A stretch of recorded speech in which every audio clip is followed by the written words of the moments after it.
I've heard about this great university many a times. Um, what I would like to take the topic today, the topic which was given here is very generic, very, very common. But I want to make it an as a spatial, what we can say, experience. Because when we talk about what contribution India has made, uh, it's mutual because no one civilization can create anything single handedly. So when we share the experiences, when we share the thought, when we share the philosophies, we have to move ahead. I don't want to take you again and again to those experiences which you already know. So, suppose today I talk only about Saranath or Sanchi or Bodh Gaya or Lumbini or maybe Dharamshala or Arunachal Pradesh. Many of you already have that experience.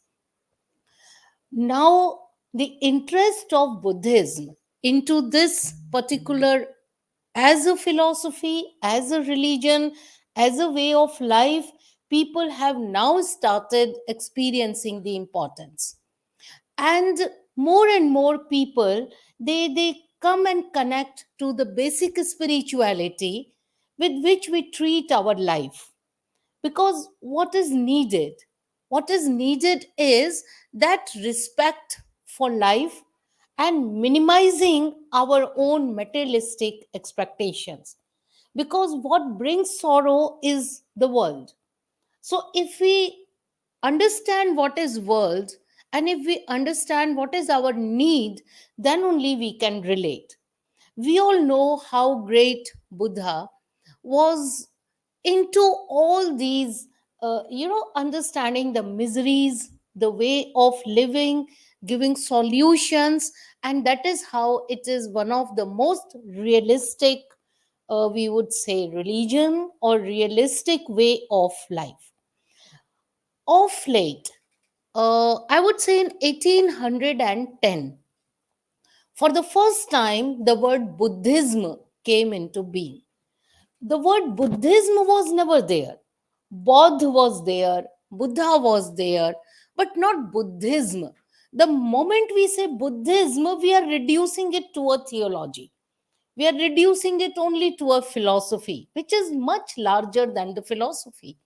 So, what we found that for the first time in 1810, the Britishers used this word into dictionary, Buddhism. After that, there was a long discourse. Who is Buddha?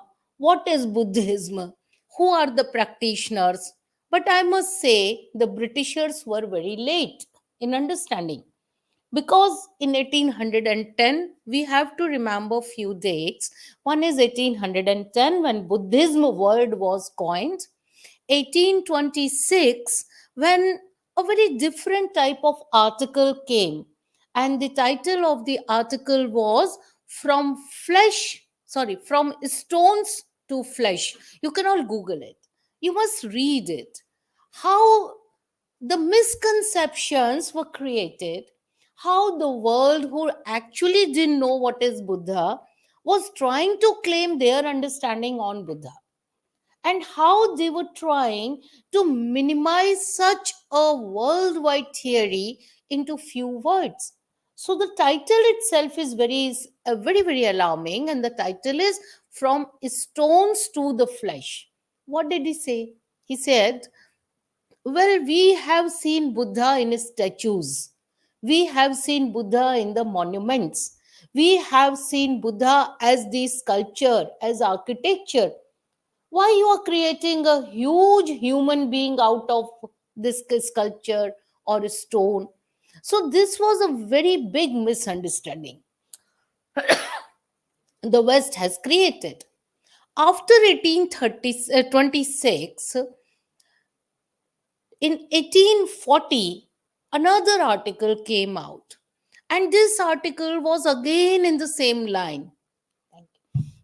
In the same line, that they were trying to understand what is Buddhism, because now they have coined the word Buddhism. So all Oriental religions, they start using the word ISM. We have never heard the word Christianism. We have never heard the word Islamism, but we say Hinduism, Buddhism, Sikhism, Jainism. That means something like Marxism, modernism, feminism. You understand? They were trying to reduce the entire philosophy which created such big civilizational history to some minimized theories.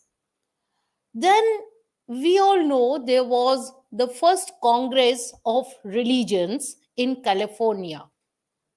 There, all religions were invited. So, from each religion, there were two representatives. For Bodh Mat, there were six representatives, two from Japan, two from Sri Lanka, and two from India. Now, again, they started the same type of dialogue. Now, only last year, I got that unpublished paper from British Parliament. And the title of the paper is The Controversy About Buddha. See the title. The Controversy About Buddha. Now we have put up on the Google. Now you can actually Google it out and can read the entire discourse. It went on for 3 years, more than 3 years. There was a debate, huge debate, very, very, very severe war of words, that they were trying to find out why this entire South Asia is so much devoted to Buddha, why they call it as a huge religion of peace, religion of respect, religion of realities about life. Why this is important, I'm telling you. This entire background is important because we know after the parinirman, mahanirvan of Buddha, they say that his ashes were, preserved at 8 places, 8 mahastupas. When Ashoka came, the Ashoka Samrat, he got those stupas opened and distributed those ashes into 84,000. He got made stupas in 84,000 and then put up in the casket in the bowls, and then they were preserved in 84,000 worldwide. He sent those relics we know as Buddha's relics. Now, I'll show you a very small film, but I think before the film, I should show you some uh, images. Okay. I think you can see that, right? Right. This is a place in Gujarat. Gujarat, is the western part of India, which is near Maharashtra, near Bombay, if you have heard Mumbai. In Gujarat, at the border of Gujarat and Rajasthan, that place is very, very rich in Harappan and Sindhu Valley civilization, the ancient most civilization. And since then, the structures, the cities and the ports, they are found in excavations. Till now, we are finding new and new places in excavations. Now, this place is at the border of Gujarat and Rajasthan. The place is called Shyamalaji. Shyam is for Krishna. The place is the worshipping place of Krishna by the tribals.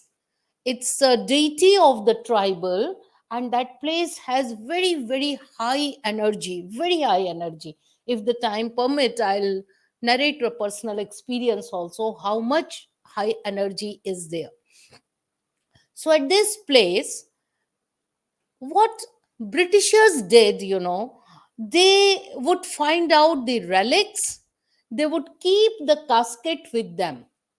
Casket, I'll show you the small box which will have written in Brahmi or Prakrit or Pali the details.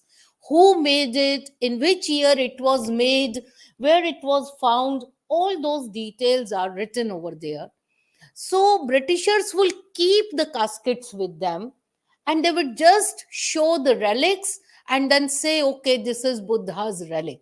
So this is how they would treat the the sects and the religions, with this much of disrespect, disconnecting them with the civilization and culture and of course history. So this is the place.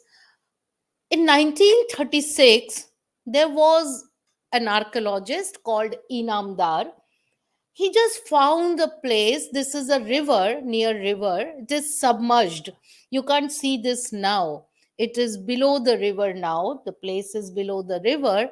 But he somehow was asked to create a dam over there. So he went there to study the soil where we can put up the dam. So when he was studying the soil, the geoseismic study, he found some bricks. And then he got to know that, oh, there seems to be some structure over there. So this structure was found in 1936. This is one of the terracotta image that is found from the stupa at the submerged water level. These are the other images we found from the stupa. If you can see, some are broken, they are age olds. This was the structure which was actually found on the top of the hill. That shows there were more than one stupa, more than one viharas. So one Maha stupa was there, two stupas were there, and 8 viharas were there. These are the coins which are also found in that excavation. The coins belong to Rudra Sen, the king at that time. So that showed that someone from Rudra Sen came down to this place. Now, this is the casket. I'll show you a very small movie which has been presented by Gujarat Tourism, and there you will understand, and then we'll talk that how important it is to understand the physical relevance of Buddhism as well. This place is called Devani Mori. The name of the place is Devani Mori. Now we are coming up, I'll tell you about the future plans. If you can read the name of the place, is this. So now I'll show you that movie.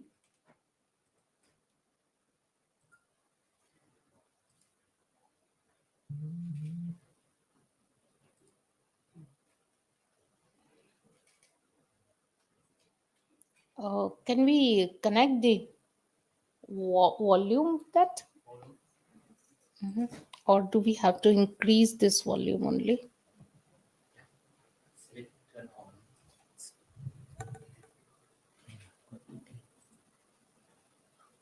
And where faith has helped shape right.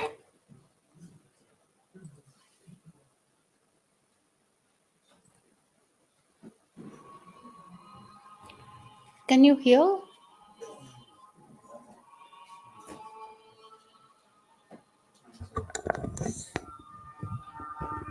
The spirituality of India is simply unavoidable.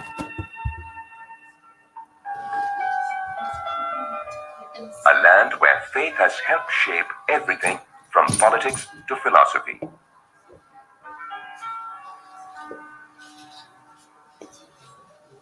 India has given birth to many great religions, such as Hinduism, Sikhism, Jainism, and Buddhism. Buddhism, founded by Gautam Siddhartha, who later became Buddha, the Enlightened One.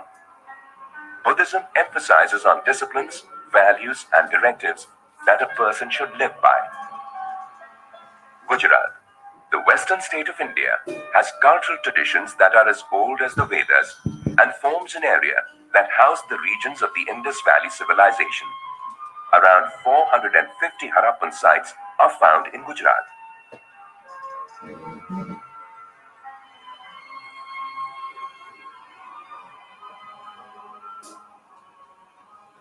Gujarat has a rich tradition of Buddhism. Buddhism in Gujarat. Junagadh. The 14 rock edicts, 256-57 BC, of the great Emperor Ashoka in Junagadh display that he had extended his domain into Gujarat. It was during the Mauryan rule that this region witnessed the influence of Buddhism. The hallmark of Buddhism is compassion for all living things. About 300 AD, a Buddhist monastery was constructed in Uparkot in Junagadh. There is a winding staircase to an upper chamber. The Khapra Kodia cave and Baba Pyara cave are complex yet fascinating structures with beautiful carvings of Buddhist sculptures. Near Junagadh, the stupa at Boria seems to have been a prominent place of worship. The hills of Talaja near Bhavnagar and Sana near Una are known for their Buddhist caves. These caves are cut into isolated conical rocks. We come across evidence of an outstanding center of learning at Vallabhi, modern Vala, in the Bhavnagar district, in the time of Maitrikas, which specialized not only in grammar, logic, and Buddhist law, but also imparted knowledge in medicine and architecture. It ranked so high in Buddhist learning that the great Chinese traveler Yuan Sang compared it with the world-famous University of Nalanda. Kutch. In the 2nd and 3rd century AD, there was existence of Buddhism in Kutch, which is evident by the Buddhist caves in Siot, Kateshwar. Vadnagar. The noted Chinese traveler Yuan Sang visited Vadnagar sometime in the 7th century. He had noted that Buddhism was deeply established here, which is testified by the construction of a number of viharas to accommodate a large number of Buddhist monks, numbering over 1,000. An early image of Buddha, which resembles the style of the Mathura School of Art, was found near Vadnagar and is placed in the Vadnagar Museum. Devni Mori. Devni Mori, meaning in front of God, near Shamlaji in Sabarkantha district of Gujarat, was one of the places where Samrat Ashok sent Buddhist relics. The area is a hilly tract of the Aravalli ranges.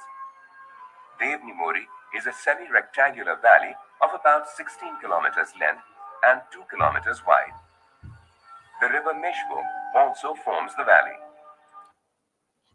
So this is the river which we say that the entire stupa were, or the structures were found submerged. Right? This place is still there. They have marked it with the bamboo, in the middle of the water body. So we go ahead and just see it. In 1936, buried monuments were found by Mr. P.A. Inamdar, a renowned archaeologist, followed by studies by the eminent archaeologists Dr. H. Gertz and Dr. U.P. Shah. Post-1960, Professor R.N. Mehta and Professor S.N. Chaudhary of MS University, Vadodara, excavated a mound which is locally known as Bhojraja no Tekro.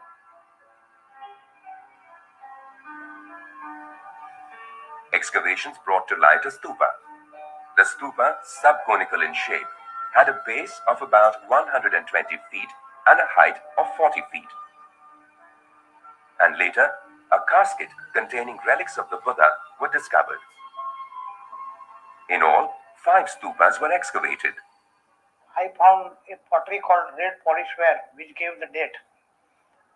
But the mounds of stupa and vihar were also traced, and they were built of many of the red bricks. So it definitely suggested that this may be a stupa and a vihar. So we started our excavation for 3 seasons. First we exposed the vihar, then the stupa. The stupa was composed of 2 square platforms. Most interestingly, so many Buddha images numbering about 30 were also found. How can I say that they are relics of Buddha himself? Because the reference in that is Dashabada Sharira Nilaya. That means the award of the bodily relics of Lord Buddha. That is how I concluded this is definitely relics of Buddha in this thing. Moreover, the date of the stupa was also established by comparative study of this similar stupa in Sindh, particularly at a site called Mirpur Khas, and it has further implications and further relations in the famous Gandhar style of stupas in northwestern Pakistan. The casket found inside the stupa is cylindrical, with detailed inscription in Brahmi script. It was built on the Bhadrapada Panchama Dine, that was the fifth day of Bhadrapada. Rudra Sene Cha Krutam Mavani Ketu Bhutam Mahaviharasri Mahastupam. It says that how it was built in the time of the king Rudrasena. Ultimately, it gives the name of the monks who did this thing. All these things is given. Sadhu Agni Varma Namna. That means the Sadhu Agni Varma. The Sha Bala Sharira Nilayah. This is the award of the bodily relics of Dashabal. That is one of the names of Lord Buddha. Shubhashailamaya Swayam Varahena. It also states that the caskets were made by Vara, the son of Sena.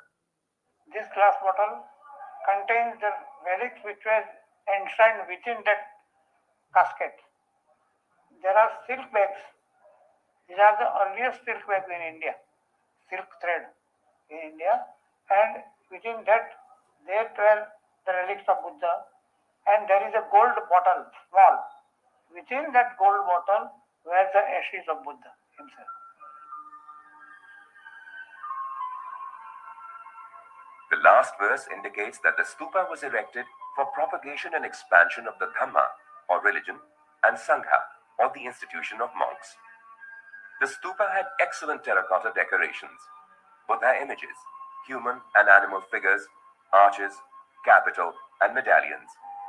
All the Buddha images were in the Dhyana Mudra. Plenty of pottery was excavated and are now housed at Baroda Museum and Shamlaji Museum. It is proposed to relocate and develop this most important historical site and make replicas of all the structures and consecrate the area so that devotees of Buddhism and tourists can visit the area. It has to be developed carefully and sensitively. Located amidst a beautiful serene environment, it shall attract a lot of tourists, provided a sound infrastructure like good internal roads, approach roads, public facilities, accommodation, and restaurants are developed.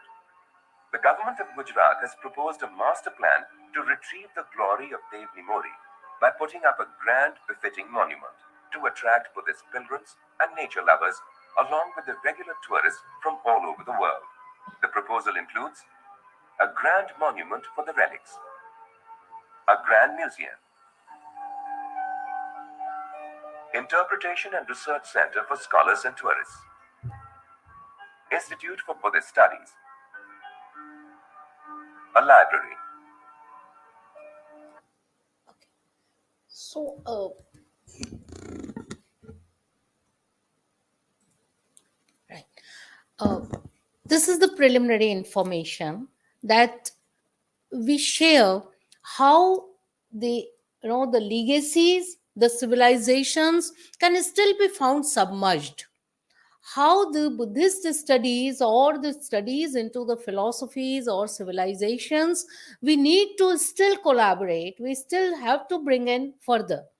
Now to come back to our main what we were discussing earlier, that this is one very very important site that in Gujarat the government is going to develop on a very very huge basis, and there are plans in layers. When we say layers, that means it's not only a place for meditation, it's not only a place only for spiritual activities, but even for active researchers, those who are the academic researcher. They may be very ardent, what we say, practitioners into research. They may or may not be the followers of Buddhism, but this is going to be a seat of experience. When we say experience, what it's going to offer, in a very nutshell, I'll let you know, because that plan is still Government of India is going to implement, and we will just give you a curtain raiser about it. But before that, should we understand what we share as legacy? We share the sciences, we share the arithmetic, we share the knowledge systems, we share the traditionalities. That is why when I come here, I don't find myself as an alien. When you come over there, you don't find that you are in a foreign land. Why all these experience they look same? The major is that the philosophical dimension to each of our school of study, whether we talk of sciences, whether we talk of philosophies, whether we talk of humanities or social sciences. I was just talking to when vice director sir, we said, what do we do in our social sciences? In social sciences, we are still borrowing the Western theories and trying to understand our society with the view of Western theories. The Western theories, they count us only as an individual. They don't count us on that platform on which our fabric of societies are made. So we actually fall short in their eyes because they want to create verticals, and we fall short in rising up vertically. But we are a horizontal society. We go together. When we find and we seek happiness, it's not only for me, it's not only for my people. We want that happiness for the entire society. And that is what sangachadvam samvadadvam, that some is there. When we bring in that indigenous touch to the oriental theories, when we can research further, when we say there will be a research center, what they will be researching? Have you ever thought that in a research center, should we only look back to the scriptures and then find out the facts from there only? How do you contemporize that knowledge systems? How do you make those knowledge relevant to the present day? So when we say there will be a library, what the libraries will be doing? Is it only the stacking up of books? Is it only the patenting of some of the thoughts and putting back with the copyrights? Or we should go back to our own learning systems, where on one hand we would say, let us gather all noble thoughts from all parts of the world. We don't stop here. Our next sutra says, a vadani janebhya, whatever we have, it is for the society. So we don't have names, we don't have the propounders, we don't have the people who have found out something as a scientific fact to the society. It's a progression, it's a legacy which is handed over from one generation to the another. So when we say we will create a library, that library is not only of the past scholars, that library is not only about all those scriptures gathered at one place and someone is only translating into other languages. No, that is not. We say interpretation. So what are the interpretation centers? I give you one very small thing. Have you heard about Mahabharat? This is scripture, Mahabharat. Now, when the author of Mahabharat, that is Vyas, he was about to write it, it was a huge plan. So, who would write it? So, he requested Ganesha that, can you please write it for me? So, Ganesha put a condition. He said, fine, I'll write. But my condition is, if you stop, I'll stop, then I'll not start writing again. So you should not stop. So Vyas, who was the author, he also put a condition. He said, fine, I'll not stop. But can I request you, you will not write till you have understood all possible meanings of that shloka that I'm giving you to write. So each thing, each system of knowledge, they have multiple layers of understanding. All possible thing, that is called grammaturgy, not grammar. Grammar is superficial. But when you, not vyakaran, but vayakaran, grammaturgy, that you epitomize all possible meanings, the layers and layers of that, then only you can claim you have understood anything, and that is called interpretation. Interpretation is not translating. So when we say there will be an interpretation center over there, it will not only be linguistic, it will not only be phonetical, it will not only be 2D or visual or only 3D or the wonder of science or screens or multiple screens and audio and video. No, when you sit there, even if we'll hear only one word, that one word should give you minimum 10 days to find out all possible meanings of that one word. That is a real interpretation into the self, because we are not interpreting knowledge for others. We have to interpret for our own self. Then only we can aspire for a healthy society. So, when we say there will be a library at this place, there will be a meditation center. Now, what type of meditation center? Meditation center where minimum 25,000 people at any one given time can sit and meditate. What is meditation? Is it a posture? Is it only a physical condition? Is it only training of mind? When you use your fingers for all prayers, we use the fingers, whether it is eastern or western. No other part of the body is used for the prayers, isn't it? And this part is very important because this part only we raise towards the sky. What are we doing? These parts are our, what we say, eco tower system. We connect with the outer waves. When we connect with the outer waves, that is the chetana, the consciousness. It connects everyone. And we know about the healing systems, the alternative healing system, how if someone is ill thousands of miles away, we can transform our energy from here and can heal that person. How we are reaching out to them. Even my sound, when it reaches to you, of course it is there, but suppose even it is not there, even then the sound will reach to you. Sometimes we don't even utter, we don't even speak, but our own vibrations, whatever we talk to our own self, it reaches to other. And we say, oh, how you can resonate the same thought as we are thinking about. So it's all about that supra physics, that para, that beyond the metaphysics, that you have to understand that place is so much high in energy that the place will help us out in reaching out to those vibrations, that when we sit for meditation, the meditation will enlighten us. It's a journey. It's not a place. It's not in our universities, the modern setups, it defines the places. It says, okay, this is the classroom, this is the office, this is the meditation center, this is the tree, this is the garden. But have you tried otherwise? Have you tried that in your cafeteria? Can you meditate or not?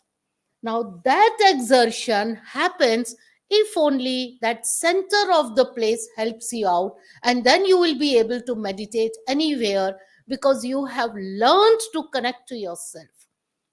So the place what we are talking about, Devni Mori, is not only an outwardly beautiful center that people would like to visit, but that will be a center which would attract people from cross societies, from cross sects, from cross beliefs. And then they would feel what we would like to propagate. Why Buddhism was so important, why the Buddha could reach out to the hearts of so many nations. This is one of the religions which never tried force on the people to follow it on. And still we find an entire circuit of Buddhist countries. This is one of the main reasons that this energy, this urja, this conscience, it reaches from one person to another person as a thought. So when we talk of building up Devni Mori, that all place, the Tekra is the hill. We found built up on the Tekra, As well as we found a submerged village also.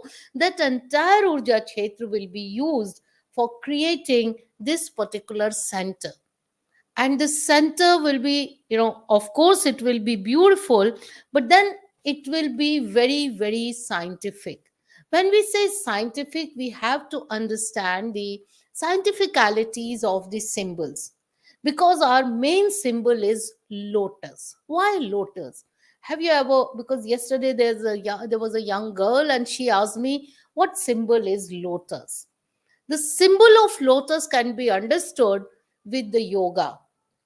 When we sit for yoga posture in the Gyan Mudra, we the first thing we have to exert is the Mooladhar Chakra. That is the bottom of the seven energy points in our body. We know there are seven energy points, and those seven energy points have their own colors.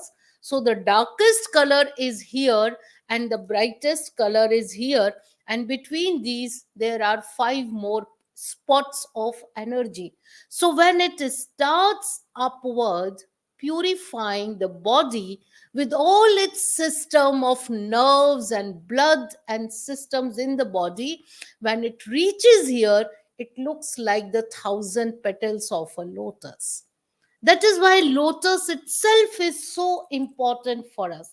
But to say that we want only this and we don't want this journey will be very, very foolish, because each part you need for our body to get that stability. Unless and until you have this path as a stable, you can't have a stability in the thought. So physical world is as important for cleansing as the mental world. The hormones inside are as important to control the emotions as the emotions of the others in the society. That is why the lotus is not only a flower.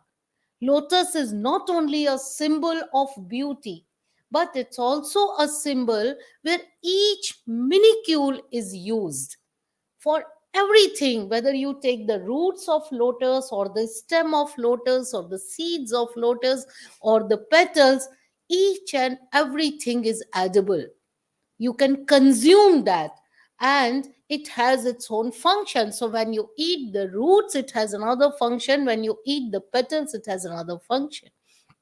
That is why lotus is so important. So this Divni Mori will have that Ashtadal Kamal, that is the eight petals of lotus. And then these each eight petals will have their own environment, atmosphere. The herbs inside will also help in purifying. So when we say what is there to get educated, it is without attending to a class. If you attend to a physical world, even then you will get that knowledge that is sufficient for the life to keep churning, that from where the basic wisdom comes. Because I'm pretty sure, though, in the Buddha days and following, there were many universities which actually formally taught people, but our ancient systems start without having universities to earn the knowledge from the environment, from the personal sects. Uh, we have to be very careful about our distortions, about our those myths and falsifications which might distract us. So again, we need a research center. Validation. Suppose someone says that astrophysics controls our body. There are the what you say, the magnetism of the planets, which are same as the body. I know 16 languages. In all those languages, the word for nature is same. When we say nature, that means human nature and outer nature. In English, it is nature. In Urdu, it is Kudrat. In Sanskrit, it is Prakriti. There is no difference. Why? Because the elements are same. We are made up with the same element as the outer nature, those five elements. Someone say four elements because ethereal, they don't count, but it is there. So these are the same elements, and because we could not decode or we could not scientifically delineate Prithvi or the earth from the air, water, and fire, we simply assume that our body is one composite. It's not. And that is what the Buddhist healing system says. If you have cold, you eat something which is warm. If you have acidity, you eat something which has a colder effect on the body. So you balance the elements, like you are balancing fire with the water and water with the air or air with the earth, like that. It's so scientific. So this research activity will be to validate that indigenous knowledge. Just because someone told us and you start believing is not our way of living. We have been practicing the research in all our works. So this place is going to have a research center where not only people who are religiously the followers of the same sect, but any researcher from physics, from atomic energy, from nuclear energy, from social sciences, from other way of linguistics, they would come and they would validate their own knowledge systems. This is why we say, what is the contribution, what we can do in education? We can actually create a vibrant research oriented center which would lead to the validation of truth.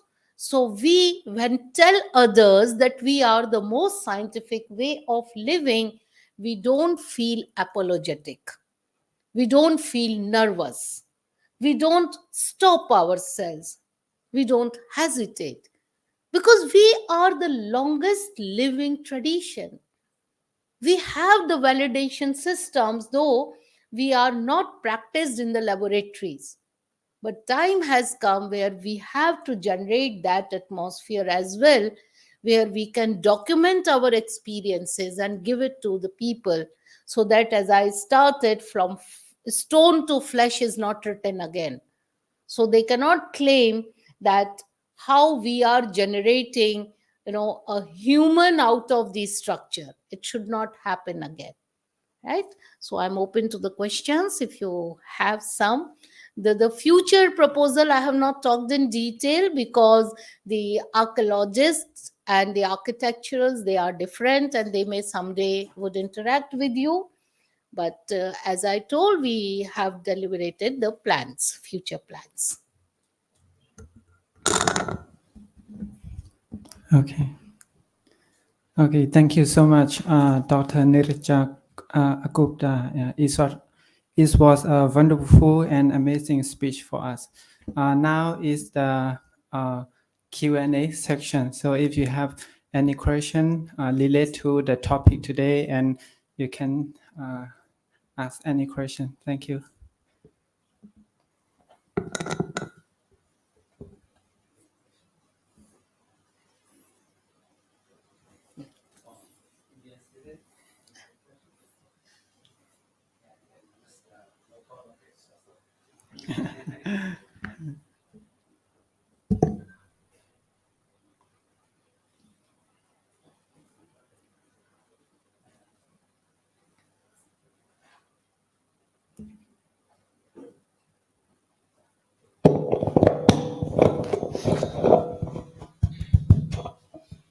First of all, thank you very much for your explanation about your topic this afternoon.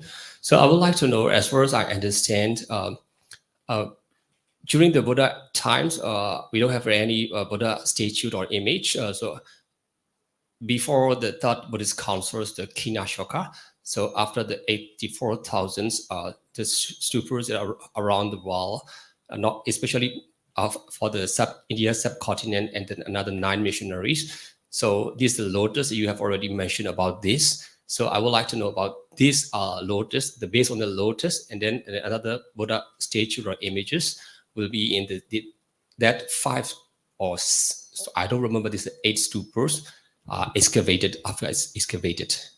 Yes, thank you. Sure. First of all comes the question of structures and statues. No, we never had this tradition of statues. We never worshipped these statues. We were all, the worshipper of the nature. So we would enjoy nature. All our systems of knowledge were under the tree, or inside the caves, or near the water bodies, or in the forests, in ashrams, like that. This entire tradition of statues came from Greece. As we know, the Greek gods, they had a loud presence because their Greek gods were the kings. There is a king of air and king of fire and queen of love or king of love, like that. So they had this tradition that even the gods were the kings. Now, because it was a politically motivated society, so they not only talked about their kings, they wanted to show the king which is larger than life. That is why all their structures are very huge. Even today, if you go to Greece or that part of the world, you will find the huge structures. They are not happy with this small temple or a small statue or something. They're very huge. So when they started moving inside India, they also brought in their statues, and the preliminary statues we find in Bamiyan in Afghanistan. There on the caves, they carved out very huge statues. When they started coming here, some people they got enchanted, some liked the ideas, some kings also liked the ideas. So then there came the tradition of statues. Before that, I have done a study. I wanted to show you very quickly, but I'm not finding it anyway. That how the Greeks, I go down here. Okay, here I go down. Fine, fine, fine. Oh, I will share. No, I don't think I'm getting it. That's okay. So, how the Gratio, I would not say Gandhar. Gandhar also became later. Gratio Indo art was a later tradition. Earlier, it was Greece, Mesopotamia, Iranian, like that. So one thing is this. Then it comes to lotus. Why it is so important? Lotus is the only flower we can see in all regions in all seasons. Even up to Himalayas, where there is no other vegetation, the form solidifies itself and becomes Brahma Kamal. So it's basically the Kamal, the lotus, which is found in all forms. You can relate with it, and anything, other than yourself, if you find as vegetation, you immediately relate it with you. So wherever they say a human body can go, even the lotus can bloom. And there, I don't know if you here in mythology you have heard about a place called Meru Sumeru. There's a place, a North Pole, where you have a 6 months day and a 6 months night. And in our scriptures it is said that our gods will have one day of 1 year, right? One day of 1 year, that means 6 months day and 6 months night. Now this is not something hearsay. It's actually happening. You go to North Pole and it is happening. How our scriptures were mentioning that, that means someone had traveled up to that far and had noticed that, but they could only find that only the higher souls can go there and live. So they were devs, they were gods. There also you find lotus, even at the North Pole. So up to any place where you have a physical existence, this is the only symbol which is ever present. To my mind, this is one of the reasons that lotus is so pious and so important for us as an oriental system. But the another is like Kundalini is your, the awakened state. In yoga you reach state by state, and when you reach the awakening of this path, when you connect, when you leave the connection with the body and you connect with the metaphysics of the outer planets, at that moment they say it's a full bloom of like 1,000 petals of this lotus. And lotus has been narrated throughout the scriptures as an important maybe flower or thing to pray with that, or it's an important we say it's a good spiritual symbol. I would not say it's a religious symbol because it connects with the spirit more than the religion. So this is about it. Your third question was, I don't know. That's all. Thank you. That's all. Okay, sorry. Anyone else to ask a question?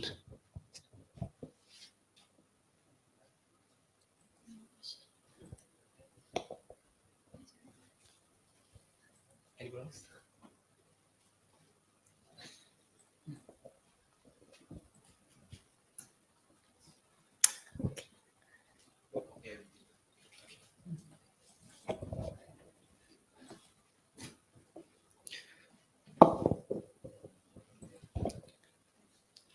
Respected Dr. Neerja A Gupta and all the Achan, a very good afternoon to one and to all. Uh, I'm from India. As you mentioned, one of the state, Arunachal Pradesh. I'm the one who is from Arunachal Pradesh. And we are around 20 students studying in MCU, IBSC from India. So we really feel proud if anyone who is from India being visiting here and share their experience. It's really a proud moment for every Indian students. First of all, thank you very much. So my question is, in one of your, you have mentioned that the role of university, it's very, how to say, in advance. Earlier we used to learn from traditionally from environment. So my question is, what is the role of universities such as Nalanda University, or the role of Sangha who used to teach everyone? So what are their role and what are their importance to the world? Correct. Please don't get confused with the modern way of universities. This is a borrowed model which never could, integrate with our own culture, because this is all about synthetic knowledges. It is only one part of knowledge. Knowledge can never be single sided, it has to be holistic, it has to be complete. And what role Nalanda played, or Takshila played, or Vallabhi played, or Vikramshila played, they were the real models of education, where the work involved these skills, where the work involved to be useful to the society, where the work actually, the knowledge systems, they teach you how to be useful to the society. What the modern universities teach us is how to be useful to yourself. So there is a vast difference in what modern concept of university is. We all know that the West didn't have any concept of university at all. They borrowed it from us. They don't even have the word for their own teachers and all. Whatever our scriptures tell, they have used, simply they have translated. For example, we say Mahalaya or Vishwavidyalaya, they say university. Now ask them why universe, what is their meaning of universe. Our meaning of Vishwa is different from their word of universe, because we call Brahmand, we don't call universe in the university. So they have minimalized their whole concept. Similarly, the way they have compartmentalized, suppose I say psychology or I say economics, is economics away from sociology, is economics away from sciences, is economics away from arithmetic? So this very individualistic, patronizing, patenting idea has actually killed entire society. Even the West societies feel so singled out. You go to any country in the West and you are better off than their natives, because you have a layered understanding of your subject. But if you go and meet over there, the people are so single minded. I'm not criticizing, but this is the basic difference in what a university means to. The university does not mean sitting in the class, opening a book and saying page number 1 to 80 is your syllabus, and once we are done away, we say, okay, your syllabus is over.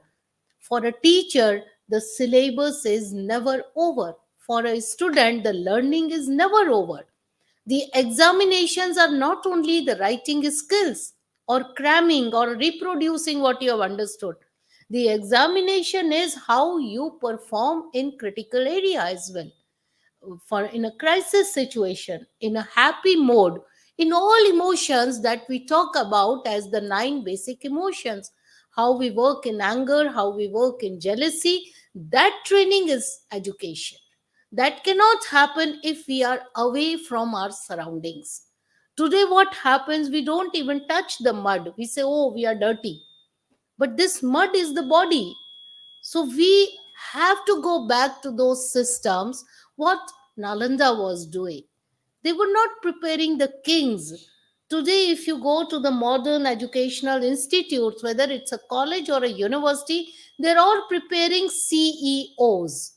You know, right from the day one, you have a placement drive, ask the students to come in the formal clothes, what they are wearing. Girls or boys, they are wearing pants and jackets and ties. Where is the identity? Is this the same identity for girl as for boy? So they are merging everything in the commonality in the name of, we were talking about common era. And I'm so opposed with this commonality, this so called uniformity. What is uniform? Each individual is different from other. You're not giving them ample atmosphere to go and bloom as per their own individuality.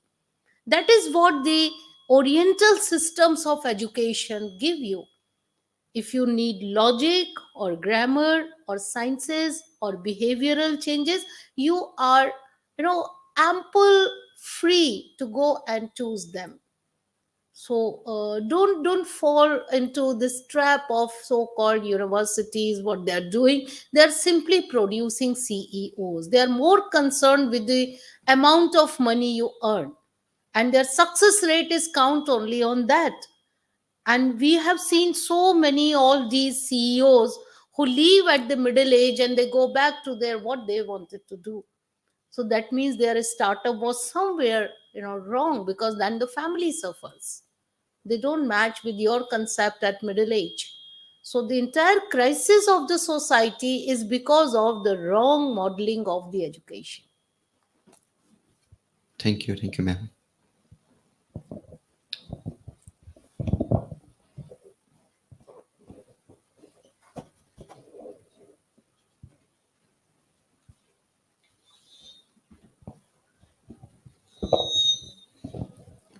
Thank you.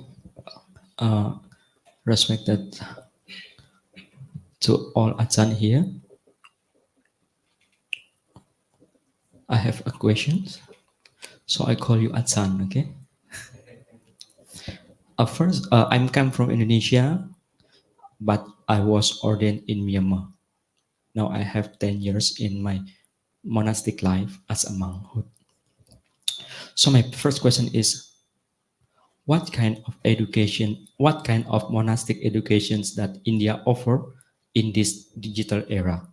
And the second question is, I see it seems like India is losing its influence as a country where Buddhism emerged. Why did it happen? That's all. Thank you.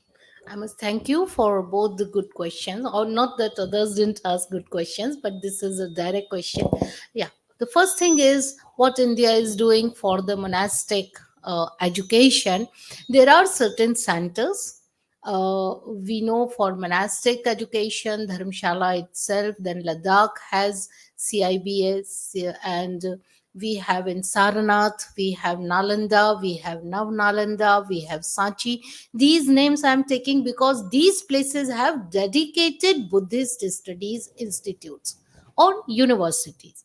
But there are many other universities which have dedicated departments of Buddhist studies, where not only the theories but also the practices are given ample scope for studies. Your second question is related to this only, that it looks like India has lost out on Buddhism, the place from where the Buddhism originated. I would not say it has lost out. If you see the country's history, then it merged with the Hinduism. I would say that because it was protected by a common struggle, a common fight. We had a common fight with the invaders. The Muslims came in for about 600 years with different names. So first it was the slave dynasty, then there were other dynasties who came, and finally the Mughals came. If you see the maps of India, all those eastern part, the Buddhists who got merged in spirit and their struggles with Hinduism, they could prevent these invaders to move eastwards. So they can together, they could have stopped that conversion. So including China, when you see the Ladakh, Burma, Indonesia, like that, including China, the invaders were not allowed to cross the eastern border. That itself was a very big fight. What we lost out was the Buddhist monarchs, not Buddhism. Because monarchical was also a way which have done a lot about the economic progress of the Buddhism and of the country. But there were societies who got converted into Islam. So when it came to the existence, the danger, endangered species, when they thought they are becoming, at that time they equally merged, and that is how these places are saved. If they had vanished out, how these places of importance of Buddhism would have been saved?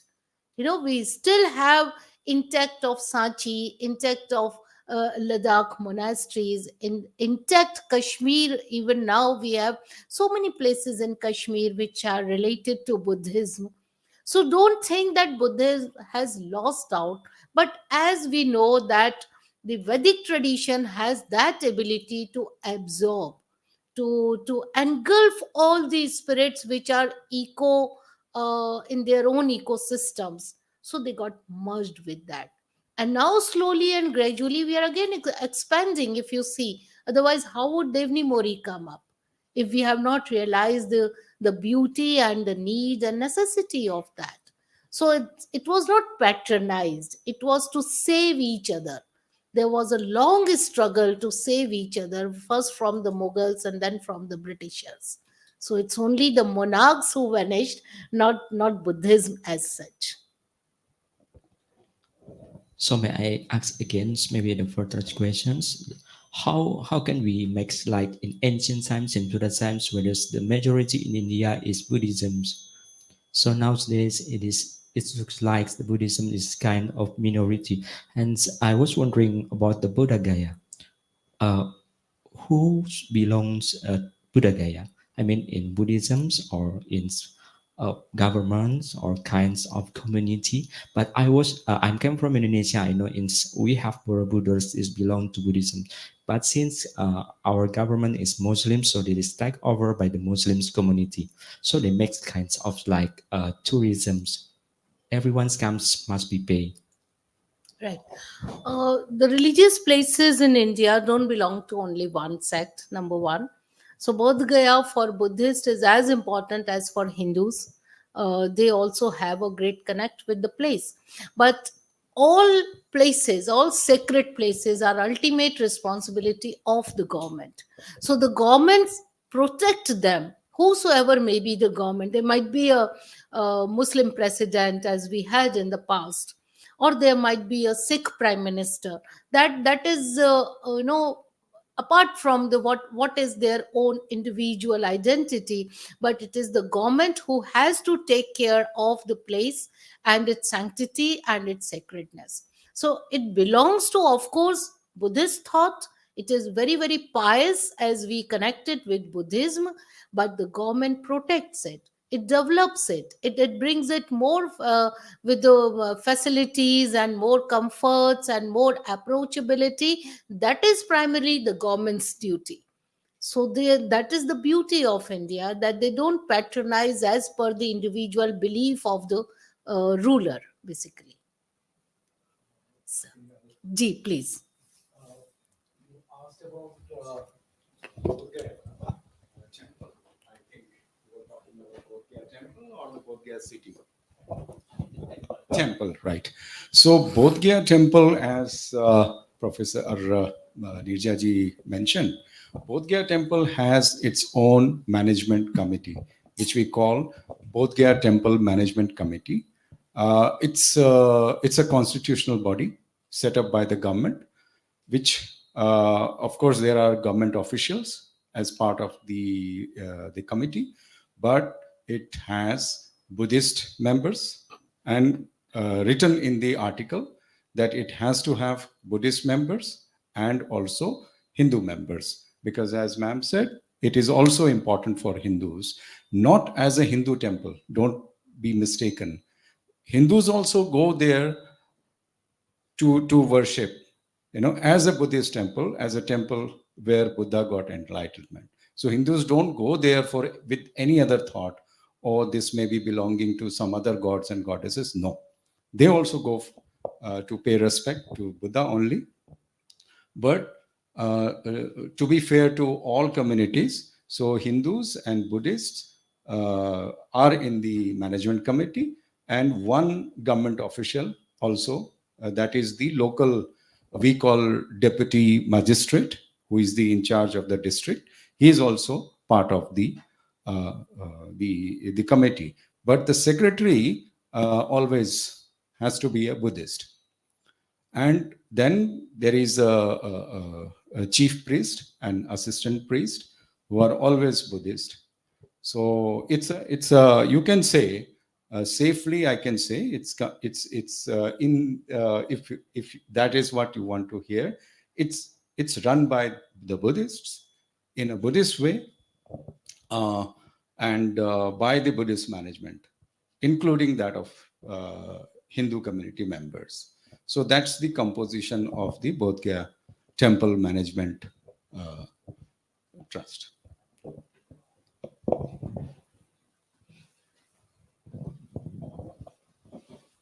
Anyone? Any question?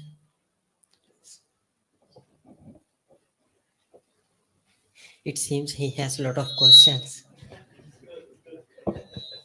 No, no. Thank you. I just want to make a conclusion. Thank you for the good answer to both answers. I'm very pleased. Maybe in the next future, you will come again to give a good lecture. Thank you.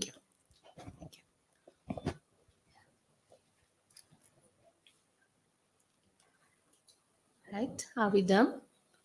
Okay. Thank you. Yes. Not like a question. Just would like to to know about for the ASEAN, right? Myanmar, Thai, Cambodia, Laos, and why this country use Naga, right? Naga symbol for the Buddhism, but when we went to the India, we didn't see Naga anymore, and I would like to know about this in front from the script, when we look at the Tipitaka, right, Bali Canon, we can see the Naga, and but for the we come to the in India, we can see just see the statues of stupa or some places places study, but in around ASEAN, in front from the Buddhism by the Naga symbol. Okay. Now, this tradition comes from Himalayas, basically from Kashmir. Naga is a Sanskrit word which is not straight, which is like serpentine. So it is called Naga. You might have heard that there are many cities in Kashmir which has Nag in their Anant Nag. That means there is a fall which is indefinite, Anant. That is no end to it, but it is Nag. That means it is serpentine. So Nag Vansh itself had their own dynasty from Kashmir, upper Kashmir, and then we moved up to Thailand and go beyond that. So it's a name of the dynasty. We still have the scriptures mentioning it very well. Up to 11th century in Kalhan's Rajtarangani, he mentions Nagvansh and their contribution to the society and all. Like many other dynasties, they have given way to the new dynasties. So Nagvansh has also given way to some other dynasties, but the cities which were established by Nagvansh, they're still there. The many other cities which are established by Nag dynasty, we still find. one thing very important about those cities, they are very sacred city. They are called Prayag. From there, the yatras, the travel, the sacred travel starts. For example, we have Sindhu Yatra in Jammu Kashmir. Now Prayag is called a tirth, if you can understand, the pilgrimage place. There might be in the course of history some restrictions to enter into the temples because of some reasons, but no one was stopped to go to a pilgrimage. That is why these Prayag, these points where the word Nag comes, is very, very sacred. And we have thousands of Nag. Prayag, the what we say, the meeting point of sacred waters is called Prayag. But the quality is that one of those waters should move northward. That place, not each meeting point of water is called Prayag. The point where suppose two or three water bodies meet, one of the water bodies should move towards north, which is against the gravitation, but that should move towards north. That place is called sacred. So we have all these sacred places which were established by Nagvansh. So we have Prayagraj, we have down south in Maharashtra also we have many Prayag, Gomti, Godavari, Sindhu. These are all Prayag, and it is mentioned in our scriptures that these were established by the Nag dynasty. So don't think they have diminished. That is the beauty of that longevity of civilization, that certain things continue to live, but then they may not be in the same form as it originated, but the existence is found even now. That's it.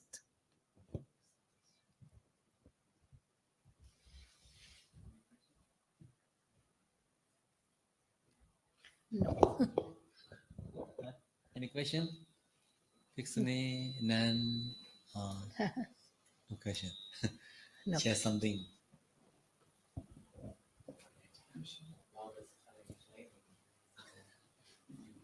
No. Yeah, I have one question. Yes. You talk about the research center, and now at this college, the fourth year we have research thesis and small one, and I just know about the research, how important of the research, and I want to know because we have many historical um, uh, concern with Buddhism. Maybe every country but most of country already have some research center, have the government or many university go to study, and we get many good evidence about those places. But there are many places that still have to learn and discover the something behind of the that's historical. I want you to share with us about the research center, how the role of a university, especially the Gujarat, the place that you are So we university were does did just do. Can thank you you share with for us? your question, which is, I think, is relevant to all the scholars here.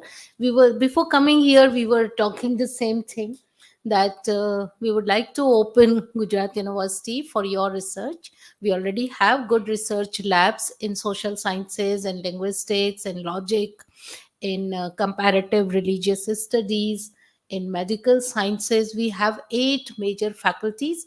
I would be really happy if you would come and stay there as a long time researcher, as a short time researcher, with your faculties, with you as an individual researcher. It's an important place. Gujarat is an important place, and the entire infrastructure is very, very research oriented. So much so that we have one in-house research park. That means we invite the corporates over there. They have their own lab, and our scholars work there right in our campus, and they do innovations, and then they are absorbed in different ways. So out of that, one is very important, and that is called scribe. The linguistics lab is also there, and you will be astonished to know that has been established by a very big medical company.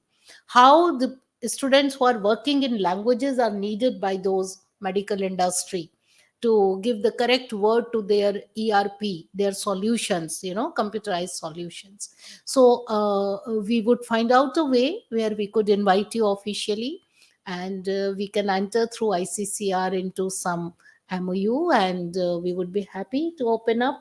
But otherwise, in India itself, there are many, many major centers in Delhi, in Sarnath, in Nalanda, in Sanchi, that they would be happy to host as scholars. Right. Okay. Thank you.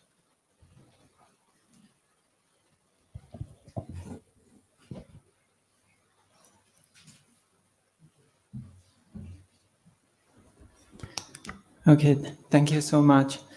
Okay, time flying as bird. So we have come to the last part of our event today, and I have listened a wonderful and meaningful speech from the guest speaker from India, Dr. Neerja Gupta. At last, I would like to take this opportunity to pass my gratitude to you all.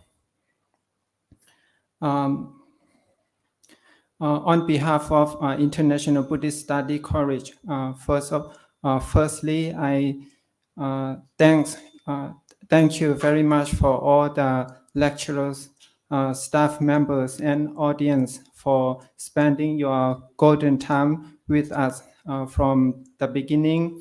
And thank you again.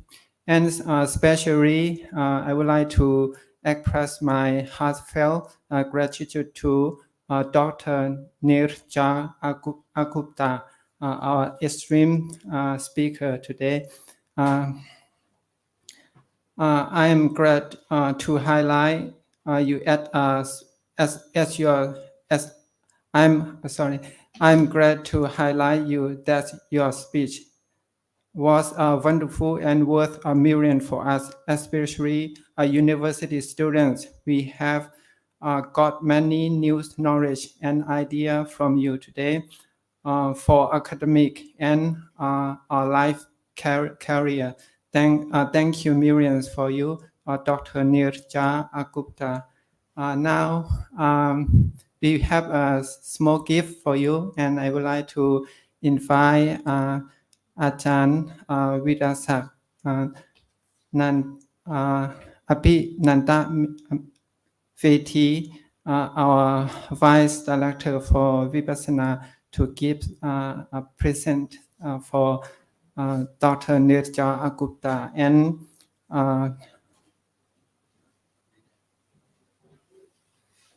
My name also means lotus.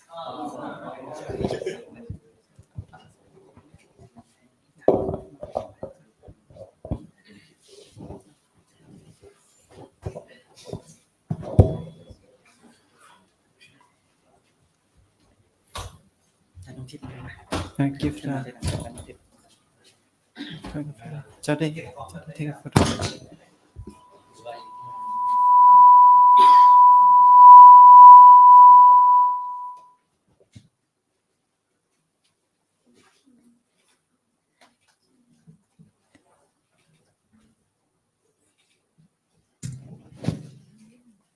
Next one. And next, I would like to invite Ajahn Longtip, our lecturer.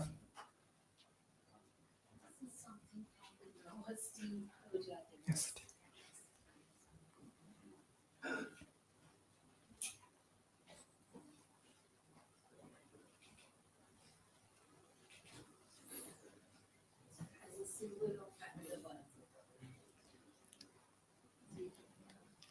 Okay, next, I would like to invite Ajahn Longtip, our lecturer, to give the present to Mr. Vinod K. Singh, Assistant Cultural Officer, please.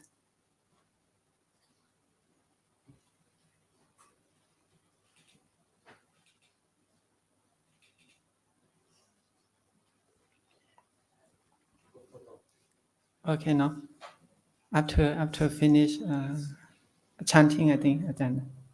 Chanting. Okay, now. Okay, now we come to the last session. I would like to invite you to the last chanting together. At the end, we will have a group photo with Dr.Neerja A Gupta, and I would kindly invite Ajahn Vilasak again to lead us pay homage to the Buddha. Please, Ajahn.